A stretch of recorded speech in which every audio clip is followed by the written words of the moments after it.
take a second and talk about McAfee stealing the show at NXT. Rip Rogers guy, and everyone will be like, well, Cole let him through it. No, it was a simple Rip 101 match that you got to keep it simple, stupid for the kindergartners, which no matter if he's a kindergartner or not, wrestling acumen wise, he might have the body of a Greek god or whatever. But, McAfee, coachable, does exactly what he's going to do, does everything clean because he is a natural athlete.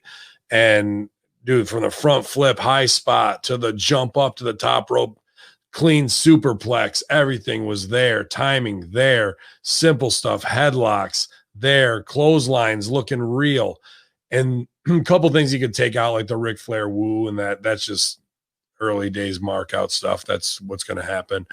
But then we get to the finish, should be move on something and take it home right there in a Rip match. McAfee goes up to the top rope, comes off. I think, Cole's going to move. So he eats shit, turn around, wah, wah, wah, 1, 2, 3, yay.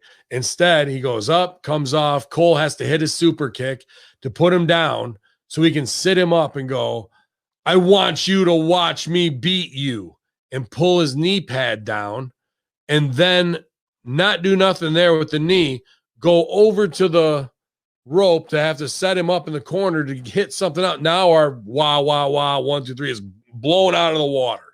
Dead. We're dead. We were having the perfect build all the way up till then, dude. And because of this, New Japan being the elite, Ring of Honor, complete dong style, wrong style, or Game and HBK being in his ear going, let him get over, but not too over in the finish. And it's one of those two things, or a combination of all of it, where this just blew and flattened the finish. And people want to say, I'm the best in the world, baby, or I'm the best in the world in Chicago's own Punk. Not even the best in the room. When a guy with 20 wrestling lessons can outshine you with fundamentals and charisma and timing, we got a problem in River City. And this has been a repeated offense by Adam Cole. You said he loved this, and I love his matches too, and I agree with you that they're just completely overbooked, unfinished. So close. The first half of telling the story is there, and then we just throw it out the window and do what we want to do.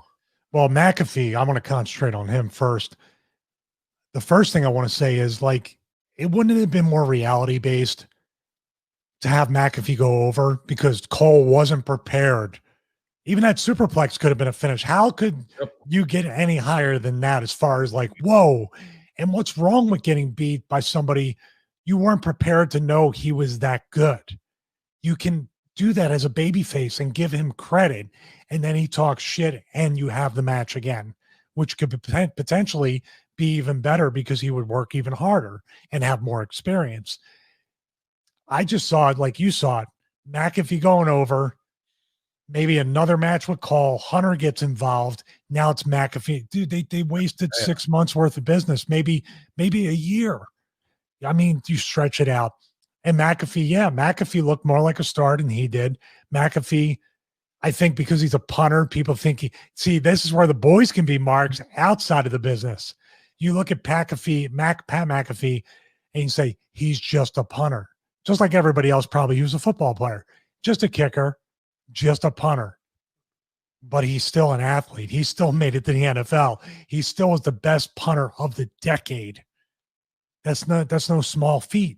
Bro, I hope you enjoyed that clip. Please remember to ring the bell to get notified, subscribe, and share. And also remember, if you want more premium content, just go to russosbrand.com and patreon.com/Russo TWC. You will get 12 shows a week for under the price of $10. Russo's Brand, where pros are pros.